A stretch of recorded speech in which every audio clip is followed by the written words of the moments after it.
Bonjour. Nous allons faire une présentation sur le casque audio. On a tous déjà mis un casque ou des écouteurs dans les transports en commun afin de s'isoler du reste du monde. Que ce soit pour écouter de la musique, regarder une vidéo ou encore écouter un podcast, le casque audio est devenu indispensable pour chacun de nous au quotidien. De plus, les améliorations technologiques telles que la réduction de bruit ont créé une certaine popularité autour de cet outil. Ainsi, nous allons voir l'évolution du casque audio, son fonctionnement ainsi que les possibles dangers qu'il présente. Donc, nous allons d'abord faire une introduction sur son histoire, puis faire un rappel sur le fonctionnement de l'audition humaine, pour ensuite parler du fonctionnement physique du casque audio, et enfin nous finirons sur les dangers qu'il présente, ainsi qu'une conclusion.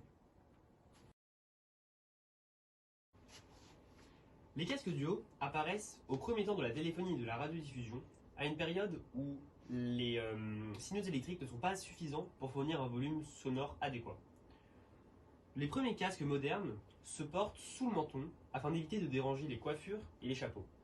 En 1919, Nathaniel Baldwin crée l'ancêtre du casque moderne, mais il vendra son invention à la marine américaine qui est satisfaite de sa supériorité technique et pratique. En 1937, l'entreprise Bayer Dynamics, allemande, commercialise le premier casque dynamique, mais jusque dans les années 1940, l'usage du casque audio sera réservé à la marine, donc aux militaires, ainsi qu'aux spécialistes du son, c'est-à-dire de la téléphonie et de la radiodiffusion. C'est donc dans cette décennie que le marché du son comme un loisir va se développer et on verra l'émergence de nouvelles technologies comme le Wi-Fi et la stéréo. Après la Seconde Guerre mondiale, la marque autrichienne AKG Acoustic relance les ventes de casques audio avec son modèle K120. Mais c'est en 1958 que John Koss invente le premier modèle de casque stéréo avec des constructeurs tels que Stax, Koss, Audio-Technica ou encore Sennheiser qui vont créer les premiers modèles de casques électrodynamiques et électrostatiques, donc, comme celui qui vous est affiché ici. Ces casques sont encore onéreux et leur usage n'est pas très pratique, ce qui rend leur utilisation encore marginalisée à cette époque. Plus tard, en 1980, la marque Sony invente son Walkman, qui est un casque qui est destiné à un usage nomade, ce qui offre une réelle alternative au casque statique. Puis par la suite, en 2001, la marque Apple innove avec son modèle l'iPod, qui offre une réelle alternative au casque traditionnel et qui démocratise les écouteurs audio. Enfin, de nos jours, le casque est plus clairement utilisé et le modèle Bluetooth avec une réduction de bruit. Je vais maintenant vous expliquer le fonctionnement de l'oreille humaine. Tout d'abord, il est important de savoir que le son est une vibration de l'air provoquée par une source sonore.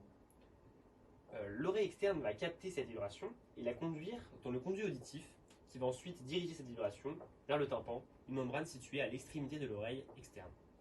Le tympan va vibrer et transmettre ces vibrations à l'oreille moyenne, aux osselets de l'oreille moyenne, à savoir le marteau, l'enclume et l'étrier juste ici.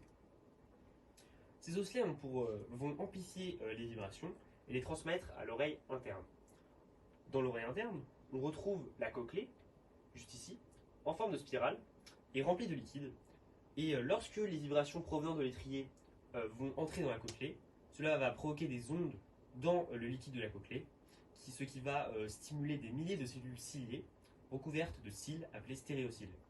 Lorsque ces cils vont bouger à cause des vibrations du liquide de la cochlée, cela va provoquer des signaux électriques qui vont être transmis au cerveau par le nerf auditif, juste ici, ce qui va au cerveau à travers le nerf auditif dans différentes zones comme le cortex où les ondes sonores vont être interprétées et perçues comme des sons. Maintenant, on va rentrer dans un fonctionnement plus technique. Donc, le signal audio numérique est converti en signal audio analogique grâce à un convertisseur numérique analogique. Ce signal analogique est ensuite amplifié grâce à un amplificateur interne et ce signal amplifié est transféré aux pilotes du casque qui sont en réalité des transducteurs qui permettent de transformer le signal audio, donc une énergie électrique, en son, donc qui est une énergie ondulatoire mécanique. Enfin, une bobine de fil conducteur en cuivre est fixée au diaphragme et suspendue dans le champ magnétique de l'aimant. Ainsi, dès qu'un signal audio sous forme de courant électrique est transformé à cette bobine de fil, cela fait vibrer le diaphragme, ce qui crée du son. Je vais maintenant vous expliquer le fonctionnement de la réduction de bruit. Il existe deux types de réduction de bruit. La réduction de bruit passive et la réduction de bruit active. La réduction de bruit passive fonctionne uniquement grâce au fait que le casque englobe totalement l'oreille avec des matériaux denses et larges. Ainsi, on place des obstacles entre la source émettrice du son et le récepteur, ce qui va donc grandement diminuer l'intensité sonore, mais ne va pas l'annuler. La réduction de bruit active, elle, est une vraie technologie sonore. Elle fonctionne grâce à un micro qui capte le son ambiant, ce qui va permettre de créer un signal miroir, c'est-à-dire une onde sonore identique à celle du milieu externe, mais de polarité opposée. Les deux ondes, celle issue du casque et celle du milieu externe, vont donc s'annuler, ce qui va permettre d'enlever le bruit externe. Cependant, cette technologie ne fonctionne que sur des sons à basse fréquence et qui durent dans le temps. On parle de technologie active, enfin de réduction de bruit active, car elle nécessite une source d'énergie pour l'alimenter. Cependant, cette réduction de bruit peut provoquer certains problèmes de santé, comme par exemple l'effet d'occlusion qui peut provoquer des lésions dans l'oreille. Il existe deux types de casques, les casques audio filaires et les casques audio non filaires. Les casques audio filaires sont reliés à la source d'énergie sonore par un fil électrique et par un connecteur. Ce connecteur est une prise jack qui peut être d'un diamètre de 6,35 mm ou de 3,5 mm. De petites bagues noires sont présentes sur ce connecteur qui correspondent aux anneaux isolants qui séparent les différents canaux transmis dans le câble.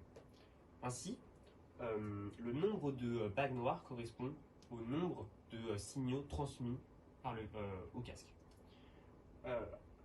En conséquence, si on a une bague noire sur ce connecteur, cela correspond à un signal mono, donc un seul signal est transmis. Si on a deux bagues noires, cela correspond à un signal stéréo. Et trois bagues noires, dans les casques avec un micro, on a deux bagues noires qui correspondent au signal stéréo et la dernière bague noire qui correspond au canal pour le micro. Le casque, l'émetteur va transmettre les signaux électriques à travers le câble et le casque va les convertir grâce à son système en ondes sonores. 4. Concernant les casques non filaires, il faut savoir que la fréquence, c'est le nombre de fois qu'un phénomène se reproduit par unité de temps et c'est mesuré en Hertz. Ainsi, pour transmettre le signal sans fil, on utilise le phénomène de modulation s'effectuant sur une plage allant de 20 à 20 000 Hz. Une onde porteuse sinusoïdale est envoyée dans toutes les directions en même temps et un récepteur l'accepte et la décode.